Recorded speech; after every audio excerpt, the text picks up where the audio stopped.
Hoje o nosso quadro fala sobre o câncer ginecológico. É que agora no mês de julho, a campanha Julho Verde Escuro chama atenção à prevenção a esta doença. O Lucas Trevisan está com um especialista que tem mais informações. Vamos lá então, Márcio, ao nosso bate-papo de hoje no Bom Dia Responde. É importante destacar duas palavrinhas mágicas quando a gente fala sempre em câncer, né? Que é prevenção e também diagnóstico. Claro, é muito melhor prevenir, né? Fazer os exames necessários para que algum tipo de situação possa ser identificada, se for o caso, e para que haja um diagnóstico exato e o tratamento específico, né? Para aquele tipo de doença.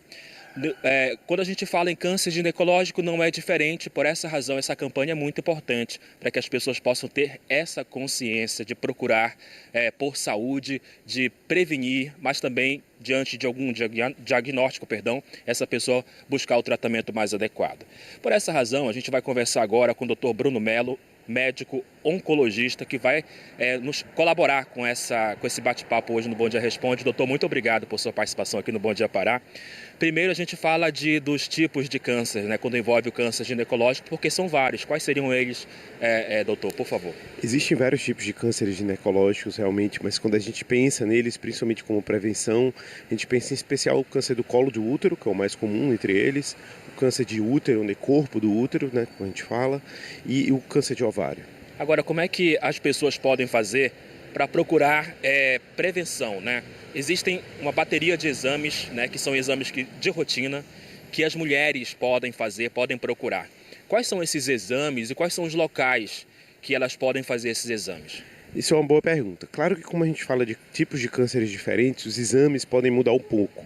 O câncer de colo de útero de longe é o mais comum desses cânceres e felizmente é o que tem mais medidas de prevenção. Em especial a realização do citológico ou exame preventivo anual pelas mulheres. É importante, porém, que essas mulheres tenham um acompanhamento ginecológico desde o início da atividade sexual. Esse acompanhamento ginecológico ele vai garantir não só que ela faça esses exames anuais, quanto que ela seja examinada em relação a sintomas ou qualquer outras alterações. E que possa direcioná-las também para exames de avaliação de possíveis alterações que possam levar a um câncer de endométrio, né, um câncer de útero ou ao mesmo um câncer de ovário. É importante ressaltar, doutor, que esses exames eles estão disponíveis, claro, na rede particular e, sobretudo, na rede pública, né? O que as pessoas podem fazer, a partir de que idade é necessário procurar por esses exames? Existe uma idade específica ou, a depender da idade, um exame específico? Há algumas controvérsias em relação à idade específica exata, quando se deve começar a iniciar um controle periódico do exame preventivo para câncer de colo do útero. Em geral, é indicado a partir dos 20 anos ou início de atividade sexual para a maior parte das mulheres. O mais importante do que é o número da idade em si é que, por volta dos 20 anos, essa mulher já tenha um ginecologista ou um acompanhamento ginecológico de referência, que ela possa fazer esse exame preventivo anual ou conforme indicado. No estúdio, o Márcio tem uma pergunta para o senhor. A Rosenilce Maia de Ananindeua, ela tem 72 anos e recebeu informação da médica de que a partir dos 70 as mulheres não precisam mais fazer o preventivo. Ela quer saber se está correta a informação. Pela maioria dos guias, inclusive do Ministério da Saúde, mulheres a partir de 70 anos, elas não têm mais obrigatoriedade de fazer o exame citológico. Isso porque, tipicamente, o câncer de colo de útero é uma doença relacionada a mulheres mais jovens, por conta da ação do HPV nessas mulheres mais jovens. Então, uma mulher de 70 anos que fez esse acompanhamento por muito tempo e não desenvolveu nenhuma lesão pré-maligna ou suspeita até os 70 anos, é improvável que ela desenvolva depois. Isso não quer dizer que ela não possa continuar fazendo, apenas para ela o risco realmente agora é bem mais baixo. Doutor, a gente sempre bate nessa tecla, né, de que a prevenção é o melhor caminho, né, para que, de repente, quando for diagnosticado, se for diagnosticado algum tipo de câncer, essa pessoa possa ter condições de fazer o tratamento e alcançar a cura, né, mais rapidamente. Esse é o caminho de fato, né, doutor? Fazer os exames certinhos e, se caso surgir algum tipo de câncer, iniciar imediatamente o tratamento, né? Com certeza, esse é o nosso objetivo diário. A prevenção ela é essencial para que você reduza a quantidade de cânceres que sejam diagnosticados e também que todo o acompanhamento médico que as mulheres devam ter possibilitem que elas descubram a doença no início. É importante que a gente também ressalte que quando a gente fala de prevenção, a gente não está falando só de exame, a gente está falando de todas as medidas de combate ao câncer. Então, cessação do tabagismo, ajuste de dieta, controle de comorbidades, prática de exercícios físicos, acompanhamento médico regular, tudo isso é muito importante na prevenção de câncer. Então, não é só fazer os exames indicados, mas também ter hábitos saudáveis. Eu aproveito o gancho, né, e gostaria até que o senhor falasse um pouquinho, a partir do diagnóstico, por exemplo, do câncer mais comum encontrado, o que seria a motivação? Cada caso é um caso, né, evidentemente, mas quais são os casos mais comuns de que aquela pessoa, por conta daquela situação, daquele comportamento, acabou desenvolvendo câncer? O mais comum depende de cada tipo de câncer. Quando a gente está falando de câncer ginecológico, em geral, do câncer de colo de útero, o mais comum é a ausência de acompanhamento regular, de realização do preventivo regular, início muito precoce de atividade sexual, principalmente atividade sexual desprotegida, e muitas vezes sangramento persistente por muito tempo sem que essa mulher busque um auxílio médico. Isso é bastante comum. O senhor falou também na falta de atividade física, na questão da alimentação também, que são outros fatores que nesse pacote aí. Agora a gente repassa a pergunta da Cristina, lá de Coraci. Ela perguntou o seguinte: qual que é a prevenção para quem já teve HPV? Pergunta da Cristina. O HPV é a principal causa do câncer de colo de útero. A maioria das mulheres tiveram contato com HPV. Esse HPV ele permanece de forma como que escondida ali na região do colo do útero.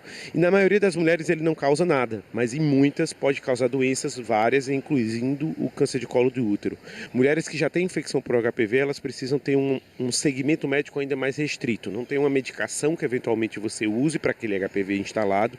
O importante é que elas tenham segmento médico e de exames locais com mais intensidade, mais cuidado pelo risco de desenvolvimento de doenças. Doutor, até aqui a gente tem falado em prevenção, que é muito importante, né? Agora vamos falar sobre o tratamento específico. O que a ciência tem oferecido para o tratamento desses tipos de cânceres que são muito comuns nas mulheres, né? O que hoje nós temos aí de tecnologia, de ciência nesse sentido? Em relação ao câncer de colo de útero e o câncer de endométrio, além da quimioterapia e da radioterapia, que já são métodos utilizados e que são muito bem consolidados como métodos muito eficientes, hoje a gente já tem novas drogas em imunoterapia também, inibidores de PD1, PDL1, que possibilitam resultados clínicos ainda melhores no tratamento dessas mulheres, em especial na doença avançada. Em relação ao câncer de ovário, uma série de moléculas novas também já são disponíveis, inibidores da PARP, que nós chamamos, que são moléculas que vão agir no câncer, impedindo e diminuindo a chance de que ele aumente ou piore no corpo da mulher. E viva a ciência, né? A gente sempre avançando aí com essas novas tecnologias. O Márcio tem mais uma pergunta para o senhor, doutor. A pergunta do Astor de Mosqueiro, ele quer saber se endometriose pode causar câncer. Felizmente não, a endometriose é uma doença benigna que não aumenta o risco de câncer de endométrio, por exemplo. O importante é que não seja levado todos os sintomas como sempre simples endometriose. Então a mulher que tem endometriose, mas começa a ter sintomas muito diferentes, ela precisa ser investigada, porque ela pode ter um câncer de endométrio e não uma endometriose. O Vitor Azevedo mandou uma pergunta bem curiosa, doutor. Ele quer saber assim, se o homem ele tem alguma, não diria contribuição, né? Ele teria alguma interferência, algum tipo de câncer ginecológico na mulher? O homem, através da prática sexual, ele pode ser o responsável por passar o HPV para a mulher. A infecção pelo HPV também é comum no homem, mas em geral no homem ela causa muito menos alterações relacionadas à parte genital do que na mulher. Então essa atividade sexual pode estar relacionada. Apesar de ser uma doença endêmica, em que muitas vezes é difícil saber exatamente quando aquela mulher foi infectada pelo HPV. Segue aí do estúdio, Márcio. A Angela Nindeua, ela comenta a seguinte situação: quando a mulher sente muita dor de cólica fora do período menstrual, repetidamente, ela quer saber se isso pode ter alguma relação com câncer ginecológico? Pode sim. dores em baixo ventre, tanto na região realmente genital quanto assim na parte inferior do abdômen, principalmente quando são dores persistentes, que não parecem ter relação com o período menstrual, pode estar relacionado com uma série de doenças da região ginecológica, incluindo câncer. Então essa mulher precisa ser acompanhada, é preciso saber por que ela está tendo essa dor. Doutor, sintomas, né? Boa parte, infelizmente, dos sintomas são silenciosos, mas tem muitos que dá para perceber. Quais seriam eles, doutor? Em relação ao câncer de endométrio e câncer de colo de útero, os sintomas mais comuns são sangramento vaginal, especialmente o sangramento que não tem relação com o período menstrual e um sangramento que não para. A mulher continua tendo sangramento e é progressivamente pior. Ela pode também ter um pouco de dor no baixo ventre, corrimento ou dificuldade de urinar. Em relação ao câncer de ovário, os sintomas são bem mais indolentes, é bem mais difícil o diagnóstico precoce.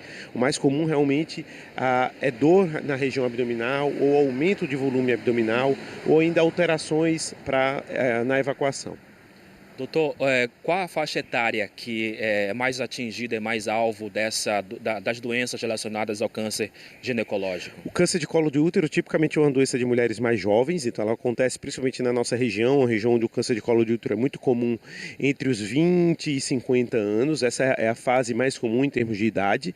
Óbvio, podendo acontecer em mulheres mais velhas também.